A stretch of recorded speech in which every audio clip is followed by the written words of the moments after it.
Ion Fury was a fantastic game.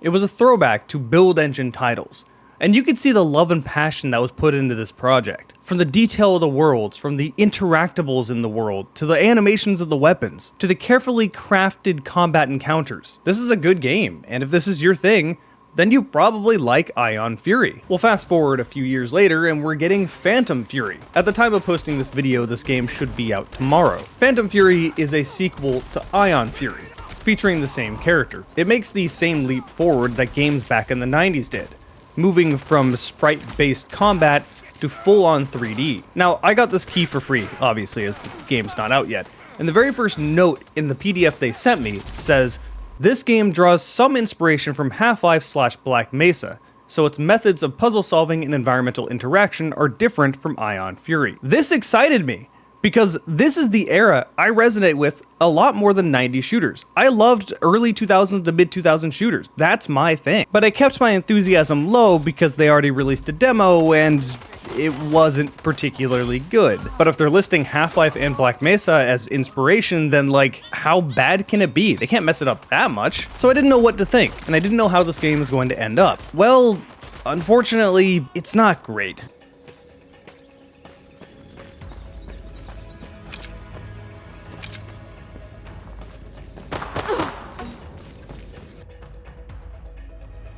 Okay, so before I get into the negative, I do want to talk about the positive, because this game isn't a complete trash heap.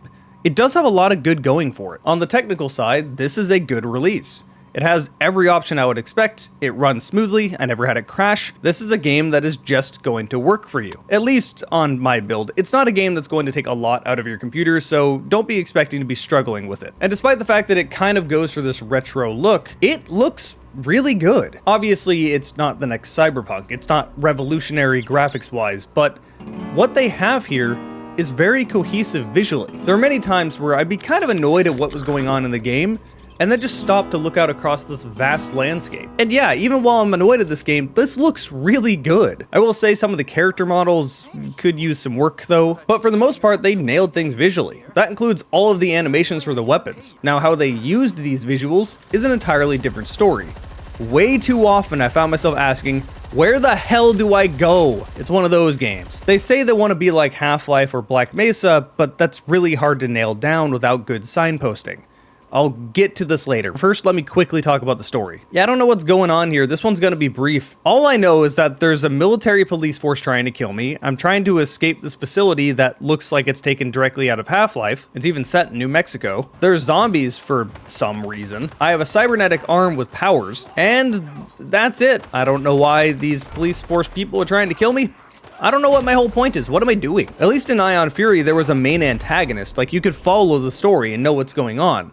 I have no idea what's happening here, but none of this means anything if the gameplay is good. So how is it?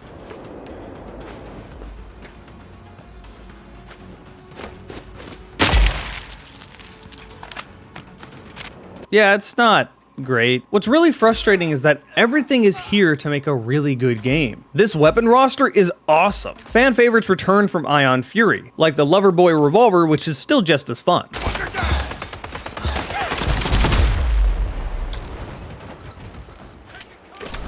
Then you have the dual-wield SMGs,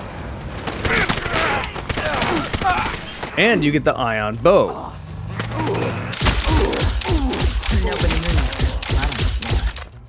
You get a double-barrel pump-action shotgun, which is satisfying. This will probably be the main gun you use for most of the campaign. And if that isn't good enough, you get a triple-barreled shotgun that is ridiculously overpowered. I love it.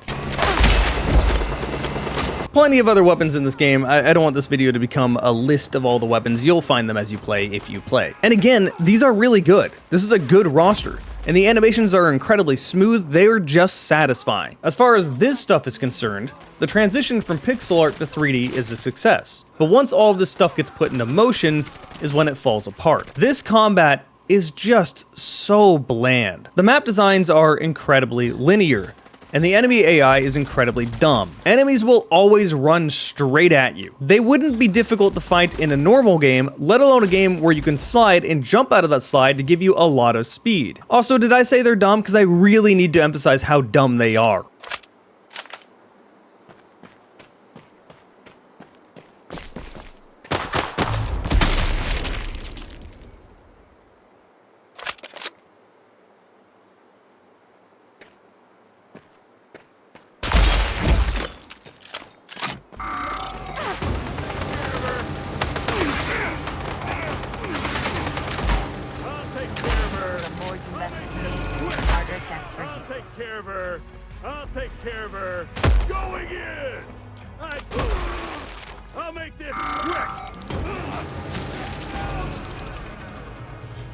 their pathfinding is awful.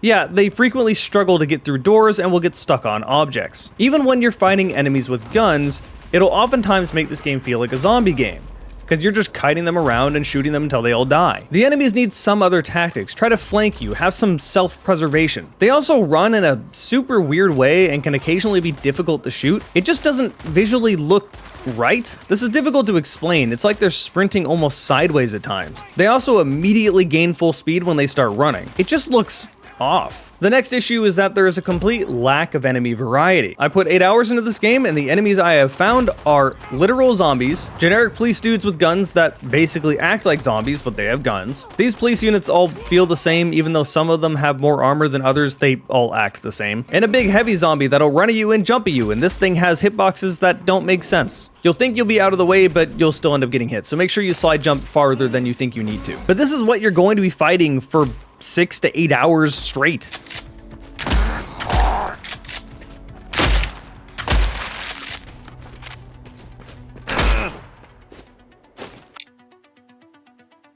There are some other enemies, if you can call them enemies. Drones that'll fly around that can be kind of annoying. They die in a few shots, but they'll eventually blow up after sitting on the ground for a while. You can shoot them again to make them blow up, but oftentimes this does mean you're just going to be sitting there waiting for them to blow up. And then there are turrets that come out of the ceiling that can only be destroyed by shooting the power box, and this power box is usually in a really annoying place that's not obvious. These turrets are usually really annoying for this reason. Dying to them can also feel cheap. Now thankfully, Shelly has a few abilities set to her arm. The first one is a super powerful punch that will literally jib enemies, and this is pretty funny. More importantly here though is that you have a shield you can hold up, and this is really useful for just ignoring the turrets and trying to figure out where you need to go. The first boss you fight is, well, really not much of a boss. It's a helicopter, and so is the second boss you fight. Fighting the helicopter for the first time is kind of annoying. You don't really have anything to get rid of the helicopter aside from a stationary turret. This thing can light you up and kill you very quickly, so you have to be careful on that turret. However, when you try to take cover, the helicopter will knock down all of this cover. So you try to move to not get shot. However, you have all of these things in your way now. There is literally no solid cover here. This is just what you have to deal with. Eventually, you'll start fighting other enemies. And by other enemies, I mean even more of the tanky military dudes. They walk slower and have more health. I'll make an exception for these guys. It's not exactly innovative, but I mean, it's basically what Fear did with those heavy units. So I guess that's fine, but it's not like a new enemy type that I'd be expecting. And then you finally fight another boss. A mech. This is cool. This is actually a good boss battle. This is really far into the game.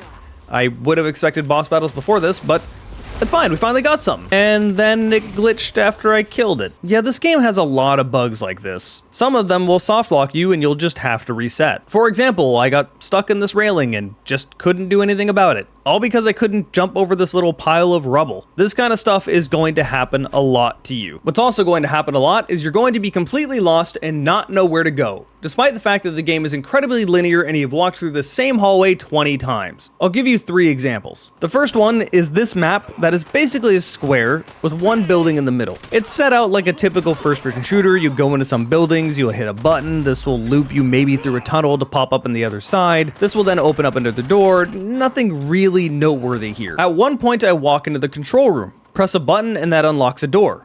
So I figure, okay, I can progress. The game will always tell you something to do in the top left, and it usually does not help you. In this case, it tells me to get into the White Sands underground labs. Where the heck are those? Get into is vague, like how, where? I wandered around here forever. The entire map already cleared out. I'm at the end of the level. No clue what to do. Eventually I stumbled back into the control room where I already pressed a button to unlock a door, just to find out I needed to press another button to unlock another door, then I could progress. 1, why let me out of the room? And 2, why is this not the same button? Oh, and 3, why is there no signposting telling me what my goal is? I literally had no idea where to go. What door was I supposed to open? How was I supposed to get into the labs? If you're trying to take after Half-Life and Black Mesa, signposting is really important. Even something as simple as a light pushing someone a certain way. This game doesn't do that. I don't want the game holding my hand at all. That part's great. but you still have to subtly push the player the right direction without them realizing it. And that's what's really hard to get right. Then there are other times where it just misdirects the player entirely. At this point in the game, I'm in a robot lab. I came across a door that has a keypad. Now this game quite literally tells you when you launch it that if you get stuck, read computers. There's probably a computer nearby, and that will probably give you a code or something to help you along. If you need to tell me that, that should be concerning. Well, this computer says something helpful, but doesn't give me the answer. It says the password is the date where they first got the robot, but nothing on this computer tells me that date. Nothing nearby tells me that date. I'm convinced this is the direction I need to go, so I'm just utterly confused. There's another room with a turret that you can turn off, and this does let you get into the room, and I did figure out that you should probably be able to get down there, but it also looks like it might instantly kill me. But I also thought this was bugged because on the computer it says to fire it, but if you click it, nothing happens. You can only turn it off. Well, after being lost here for a long time, I walked up to the turret and realized, oh shit, that's not a turret, that's a gun. A rocket launcher, more specifically. And what you're actually supposed to do is pick up the rocket launcher yourself, shoot these robots, and then the floor will open and you jump down there. That keypad was just an Easter egg. Except that was the first thing I saw, and that other weapon looks just like a turret, which you've seen plenty of before. A lot of really small stuff like this gets really frustrating. And for the record, the answer to that keypad was actually an Easter egg referencing Ultra Kill. It was the release date for Ultra Kill, that's why it said V1 in there. If I wasn't convinced that was the direction I needed to go as part of the main campaign, then I probably would have figured that out. But there's no way that would have been the answer if that was the main game. I mean, I understood it was an Ultra Kill reference just by it saying V1 alone. I had a nice little chuckle at that. But every other puzzle that required me looking at a computer would just tell me the code. And the third time I had no idea what to do, I was stuck in this canyon. You can't climb out of it. The ledges you can climb up don't lead anywhere. There's a laptop you cannot use. This doesn't do anything. There's a red door that's locked that you cannot open.